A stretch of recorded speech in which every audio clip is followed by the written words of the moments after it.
Hello students, welcome back to my channel Shiksha competition. और आज हम यहाँ पर भारत का जो भूगोल है उसका नेक्स्ट टॉपिक पढ़ेंगे। भारत की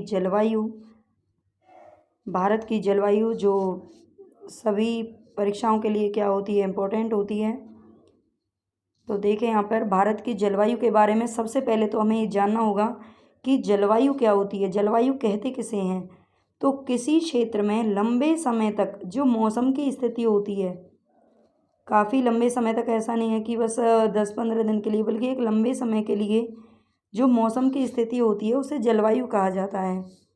ठीक है, तो ये तो हो गई जलवायु की परिभाषा। नेक्स्ट देखिए यहाँ पर भारत की जो जलवायु है वो किस प्रकार की जलवायु है। तो ये उष्ण कटिबंधीय मानसूनी जलवायु है।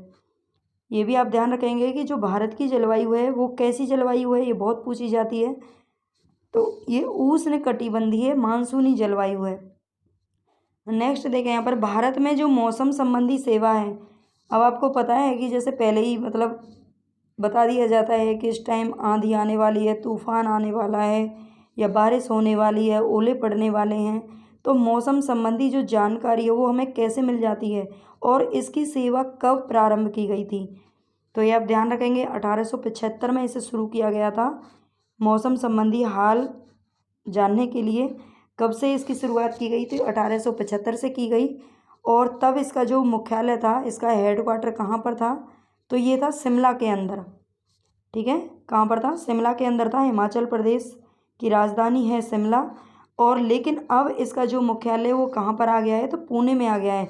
जो प्रथम विश्व युद्ध हुआ था, 1914-15 के दौरान, 14 से 18 तक। तो उस टाइम पर इसके बाद में, प्रथम विश्व युद्ध के बाद में, जो इसका मुख्यालय था इसको पुणे लाया गया था।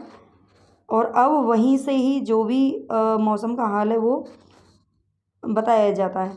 ठीक है, तो नेक्स्ट देखें यहाँ पर उत्तर में हिमालय के कारण, आप जानते हैं कि जो भारत की जो उत्तर दिशा है उसमें हिमालय की उपस्थिति है, यानी कि हिमालय पर्वत बैठा है।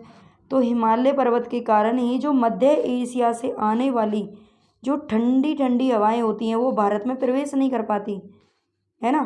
क्यों? अदरवाइज़ यहाँ की जो जलवायु है ना बहुत ठंडी हो जाती, क्योंकि जो पर्वत है वो उन हवाओं को वहीं पे क्या करता है? रोक लेता है। तो इसीलिए मध्य एशिया से ये हवाएं कहाँ से आती हैं? मध्य एशिया से आती हैं, और ये भारत में प्रवेश नहीं कर पाती हैं। और उत्तरी मैदानी जो भाग हैं, उत्तरी मैदानी भाग आप समझते होंगे, पंजाब, हरियाणा, हिमाचल प्रदेश, ये सारे जो इधर के एरियाज़ हैं, ये इसमें शीत ऋतु में वर्षा होती है। ज़्यादा तो नहीं होती, कभी कभार होती है, थोड़ी बहुत होती है, 2-4 दिन, है ना। तो ये किसके कारण होती है?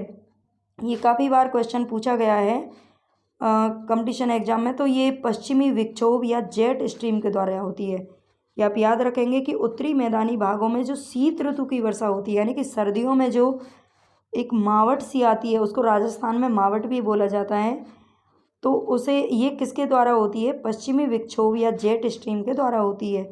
ये आप याद रखेंगे। नेक्स्ट देखिए, जाड़े के दिनों में यानी कि सर्दियों में तमिलनाडु के जो तट हैं, तमिलनाडु के तट को क्या कहा जाता है? ये भी आपको याद रखना है, कोरोमंडल तट कहा जाता है।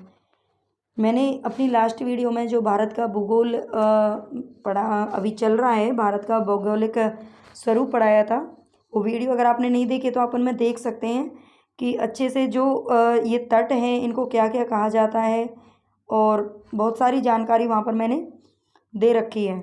तो चलिए, कोरोमंडल तट किस तट को कहा जाता है? तो तमिलनाडु के तट को कहा जाता है। और वहाँ पर जो वर्षा होती है सर्दियों में, ये किसके द्वारा होती है? तो लौटती हुई मानसून या उत्तरी पूर्वी मानसून के कारण होती है।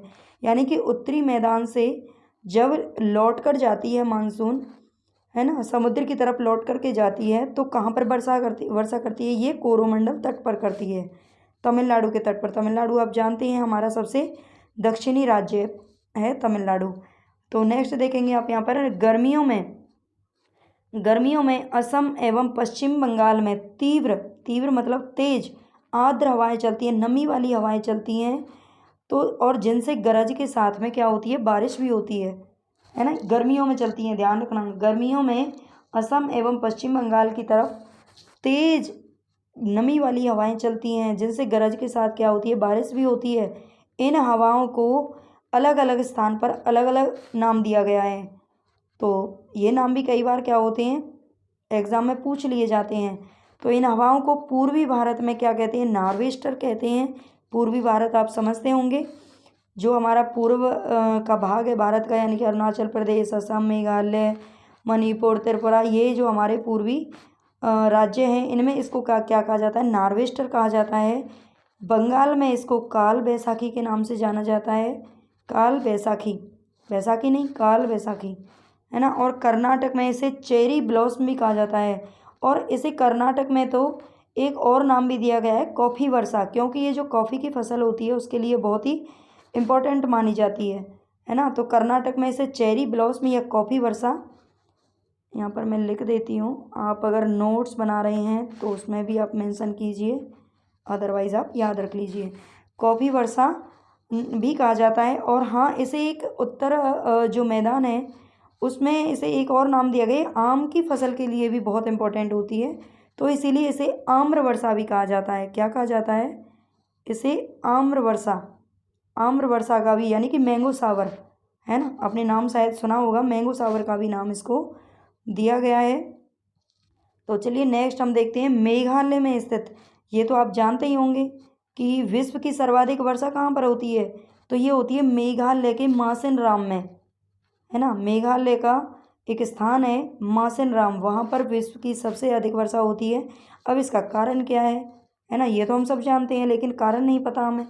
तो मेघालय जो है हमारा, मेघालय, सबसे पहले तो आप मेघ का इसका अर्थ समझ लीजिए, आपको इजीली ये क्वेश्चन याद हो जाएगा।